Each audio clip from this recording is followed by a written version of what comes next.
Mickey, you go.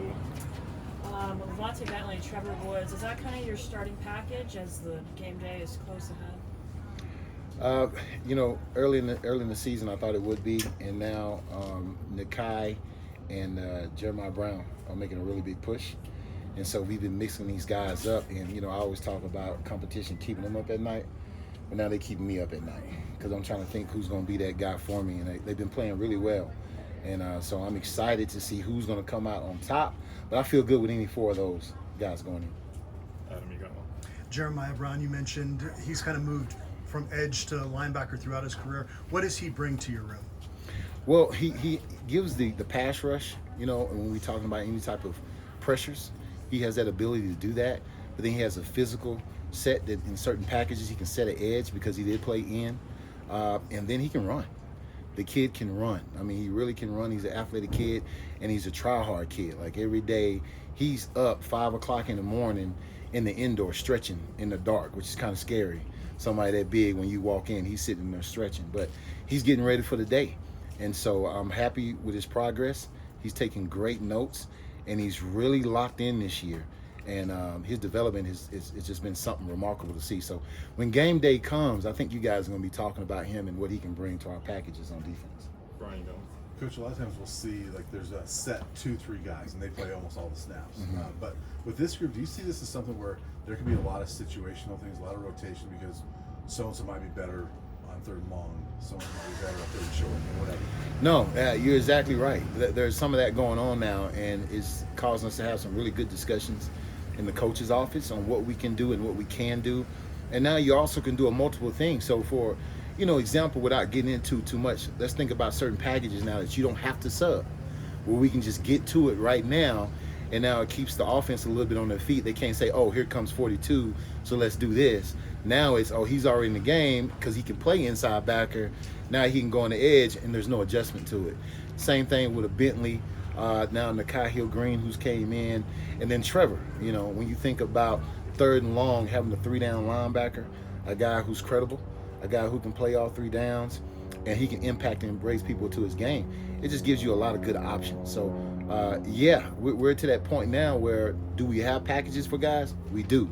But then we also can be multiple and keep a couple guys on the field and go through each one of those packages.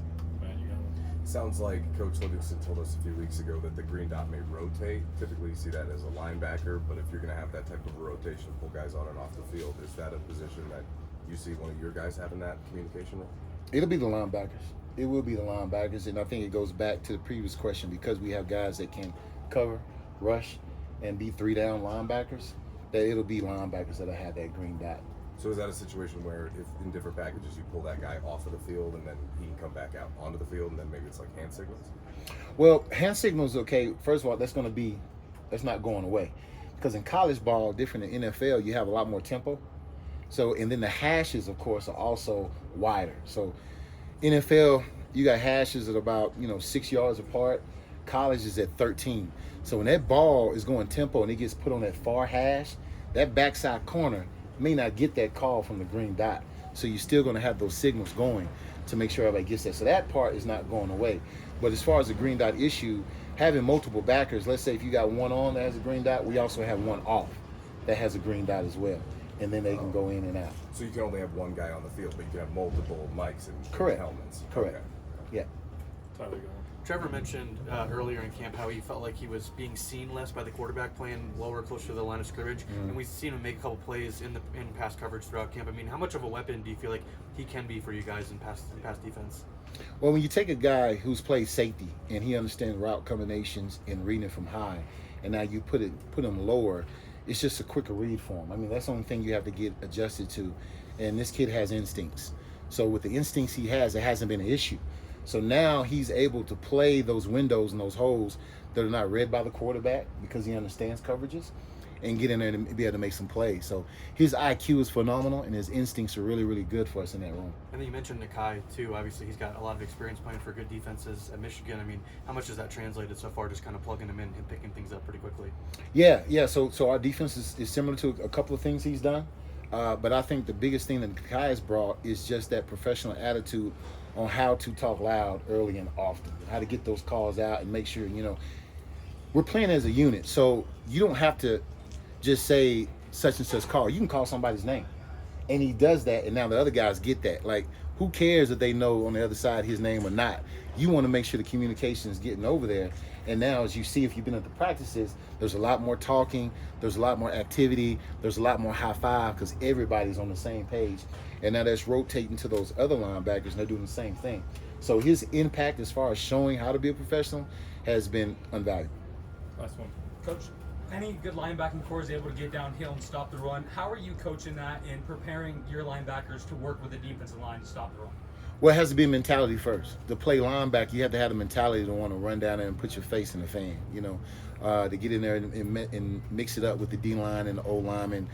That's first a mentality. Once you have the mentality, then after that, it's really trying to hold the leash and tell them when to and when not to. So it's more of that now because these guys are really acting like boy dogs. And I got to pull them back, pull them back, pull them back. We like it when Coach Prime said, hey, it's stud, it's not tackle. You know what I'm saying? I don't like it when he say, hey, man, it's tackle, not touch. You understand the difference, right? And I'm getting that now. Guys are actually hitting, and he's saying, hey, pull them back. And that's what I want, and that's what we're getting out of those guys. One more, Troy, go ahead. I can imagine the harder part of the position change for Trevor was adjusting to the run, you know, reading guards, different role in the run fit. How have you seen him develop in that area? Well, I think the first thing he did is this offseason, he put on some weight. He's up to 224 now. And, you know, that was the first thing. He needed to do that. Now he's been taking the coaching from us as far as how to place your hands, pad level, and how to strike and get off blocks. Besides that, I've had some great friends that I've called on because I think it takes a tribe, it takes a unit to coach a guy like that, to get him up to speed, like a Dalius Thomas, Ray Lewis has chimed in. We've had Coach Hilo, who's joined us now, and he's got in there too in the mix. So, you know, when you get that individual coaching all the time, someone's always in your ear, and it's just not me because I got 12 guys in my room, you get better, especially when you want to get better. And, you know, you'll see that from him, from Trevor. Thanks, Coach. Yep. Thank you. Thank you.